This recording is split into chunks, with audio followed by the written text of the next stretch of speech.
Question number 4. 3 by 17 cannot be represented as a non-terminating repeating decimal. ये false है. ये number को, ये रैशनल नंबर को हम लोग नॉन टर्मिनेटिंग रिपीटिंग डेसिमल के फॉर्म में रिप्रेजेंट कर सकते हैं, क्योंकि इसके डिनोमिनेटर में अदर देन 2 and 5 है, या इसके डिनोमिनेटर में प्राइम नंबर 17 है, इसलिए इसे हम लोग नॉन टर्मिनेटिंग रिपीटिंग डेसिमल के फॉर्म में रिप्रेजेंट कर सकते हैं. तो इसको हम ऐसे लिखेंगे.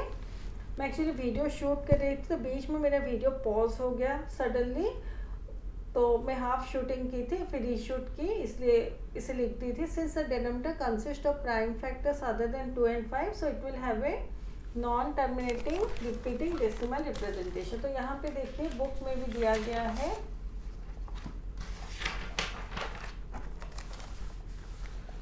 तो ये देखिए, if the prime factors of the denominator are also other than 2 and 5, the decimal representation of the rational number in the lowest form will be a non-terminating repeating decimal. The next, if 3 by 2 and 7 by 5 are terminating decimals, then 3 by 2 plus 7 by 5 is also a terminating decimal. तो ये true और false है, उसको देखते हैं. तो 3 by 2 plus 7 by 5 करते हैं, तो एलसीएम में हमारा 2 into 5 10 हो जाएगा, क्योंकि ऐसा कोई कॉमन नंबर नहीं है जो 2 और 5 को डिवाइड करता है. 10 divided by 2 5, 3 into 5 15, plus 10 divided by 5 2, 7 into 2 14, equal to 29 by 10. तो 10 मतलब हम लोग 2 into 5 लिख सकते हैं. तो डिनोमिनेटर में देखिए 2 और 5 है, तो इसका एक टर्मिनेटिंग डेसिमल रिप्रेजेंटेशन होगा. तो इसका ये दो नंबर्स को एडिशन करने से टर्मिनेटिंग डेसिमल मिलता है. ये ट्रू स्टेटमेंट है. उसका रीजन लिख सकते हैं as the denominator consist of the prime factors 2 and 5, so it will so the given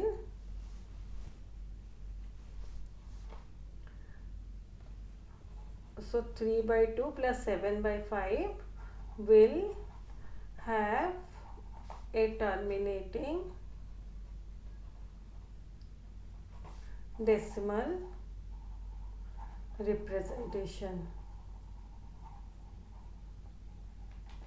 ऐसे लिखेंगे. If 1 by 4 and 1 by 5 both have terminating decimal representation, then 1 by 4 into 1 by 5 also has a terminating decimal representation. तो 1 by 4 into 1 by 5 करते हैं, equal to 1 by 20, equal to 1 by, तो 4 की जगह पर हम लोग 2 into 2 लिख सकते हैं, और 5 की जगह पर 5 लिख सकते हैं. तो अगर इसको प्राइम फैक्टर्स में स्प्लिट करेंगे तो ये 2 into 2 into 5 हो जाएगा. तो डिनोमिनेटर में हमारे 2 और 5 है, तो इसका एक टर्मिनेटिंग डेसिमल रिप्रेजेंटेशन होगा. तो ये ट्रू स्टेटमेंट है. एज द डिनोमिनेटर, रीजन इसका होगा consist of the prime factors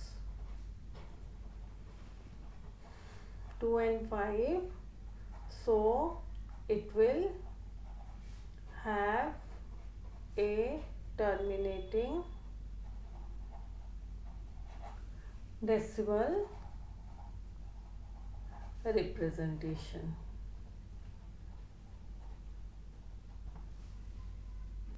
तो यहाँ से हमें कंक्लूजन भी मिलता है. अगर दो टर्मिनेटिंग डेसिमल, अगर दो नंबर्स है जिसका मतलब डेसिमल रिप्रेजेंटेशन टर्मिनेटिंग होगा, तो उसको अगर हम लोग मल्टीप्लाई करेंगे, एडिशन करेंगे, तो उसका भी जो भी आंसर मिलेगा उसका भी एक टर्मिनेटिंग डेसिमल रिप्रेजेंटेशन होगा.